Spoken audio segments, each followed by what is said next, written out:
ನಮಸ್ಕಾರ ಕರ್ನಾಟಕ. ಉತ್ತರ ಕರ್ನಾಟಕದಲ್ಲಿ ಕರ್ನಾಟಕ ಲೋಕಾಯುಕ್ತರ ಸಂಚಲನ. ಆ ಲೋಕಾಯುಕ್ತ ಅಂತಕ್ಕಂಥ ಒಂದು ಆ ಸಂಸ್ಥೆಗೆ ಎಂತಹ ಬಲವಿದೆ ಎಂದರೆ, ಲೋಕಾಯುಕ್ತರ ಸಂಚಲನ ಬರ್ತದೆ ಅಂತ ಕೇಳಿದರೆ ಒಂದು ಉದಾಹರಣೆಯನ್ನು ಕೊಡಬಹುದು ನಾನು. ಒಂದು ನಗರಕ್ಕೆ ಒಬ್ಬ ಪ್ರಧಾನಮಂತ್ರಿ ಬರ್ತಾ ಇದ್ದಾರೆ, ಒಬ್ಬರು ಮುಖ್ಯಮಂತ್ರಿ ಬರ್ತಾ ಇದ್ದಾರೆ. ಏನು ಮಾಡ್ತಾರೆ? ಅವರು ಹಾದು ಹೋಗ್ತಕ್ಕಂಥ ರಸ್ತೆ ನಟ್ಟೆ ಶುಚಿಗೊಳಿಸ್ತಾರೆ.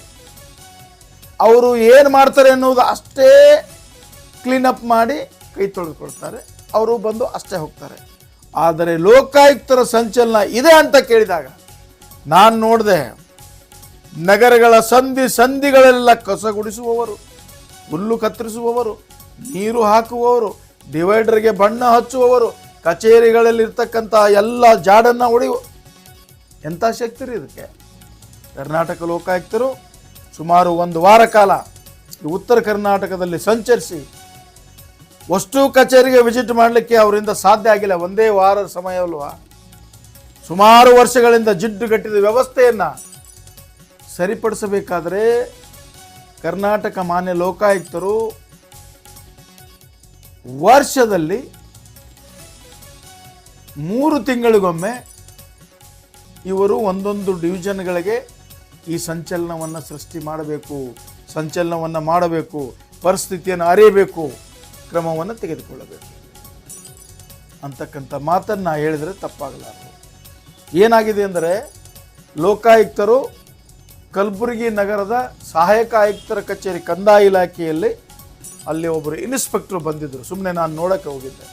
ಅವರು ಹೇಳಿದರು, ಅಲ್ಲಿ ತಹಶೀಲ್ದಾರ್ ಇದ್ದರು. ಮೇಡಮ್ ಅವರೇ, ನಮ್ಮದು ಇಷ್ಟು ಜನ ಸ್ಟಾಪ್ ಇದ್ದೀವಿ, ಇಲ್ಲಿ ಊಟ ಎಲ್ಲಿ ಸಿಗುತ್ತೆ ಗೊತ್ತಾಗಲ್ಲ, ನಮ್ಮ ಕೆಲಸದ ನಿಮಿತ್ತ ನಾವು ಹೊರಗಡೆ ಹೋಗೋದಕ್ಕಾಗೋದಿಲ್ಲ, ಅದರ ದುಡ್ಡು ಪೇ ಮಾಡ್ತೀನಿ, ಇಲ್ಲೇ ಊಟ ತರಿಸ್ಕೊಡಿ.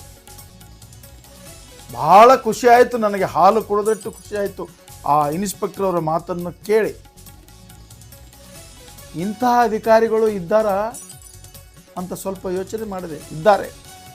ಆ ಎಲ್ಲ ಕಚೇರಿಯಲ್ಲಿರ್ತಕ್ಕಂಥ ಫೈಲ್ಗಳನ್ನು ತೆಗಿಸಿ ಎಷ್ಟು ಪೆಂಡಿಂಗ್ ಇವೆ ಅದಕ್ಕೆ ಇವರು ಸೂಚನೆ ಕೊಟ್ಟು ಇಮಿಡಿಯೇಟ್ ಅದನ್ನು ಸರಿಪಡಿಸಿ.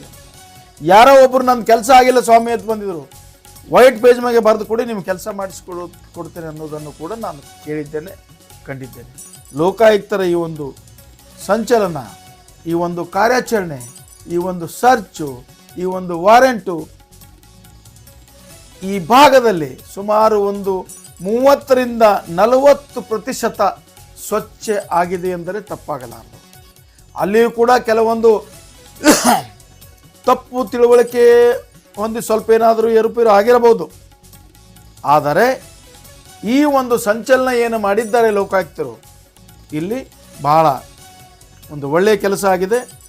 ಈ ಒಂದು ಒಳ್ಳೆಯ ಕೆಲಸಕ್ಕೆ ಫಲ ಎಷ್ಟು ಸಿಗುತ್ತದೆ ಅನ್ನೋದನ್ನು ಕಾದು ನೋಡಬೇಕು. ಇನ್ನೊಂದು, ಜನ ಒಂದು ಪ್ರಶ್ನೆ ಕೇಳ್ತಾ ಇದ್ದಾರೆ, ಏನಂತೇಳಿ, ಲೋಕಾಯುಕ್ತನವರು ರೇಡ್ ಮಾಡ್ತಾರೆ, ಸರ್ಚ್ ಮಾಡ್ತಾರೆ, ಎಲ್ಲ ಮಾಡ್ತಾರೆ, ಅದನ್ನೆಲ್ಲ ಸುದ್ದಿ ಮಾಡ್ತಾರೆ, ಸೋಷಿಯಲ್ ಮೀಡಿಯಾಕ್ಕೋ ಬರುತ್ತೆ. ಆದರೆ ಮುಂದೆ ಏನಾಯಿತು ಅನ್ನೋದು ಜನರಿಗೆ ತಿಳಿಯುವುದಿಲ್ಲ.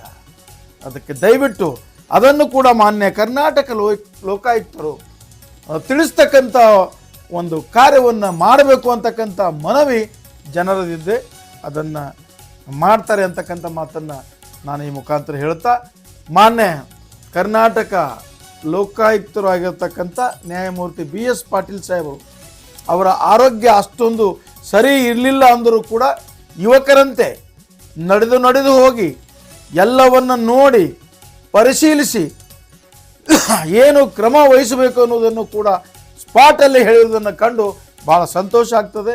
ಹೀಗೆ ಕರ್ನಾಟಕ ಲೋಕಾಯುಕ್ತರು ಒಂದು ಸಾಕಷ್ಟು ಸಂಚಲನದಲ್ಲಿ ಇರಲಿ, ಒಳ್ಳೆಯ ಫಲ ಕೊಡಲಿ ಅಂತಕ್ಕಂಥ ಮಾತನ್ನು ಹೇಳ್ತಾ ಈ ಸಂಚಿಕೆಗೆ ವಿರಾಮ ಕೊಡುತ್ತೇನೆ. ನಮಸ್ಕಾರ.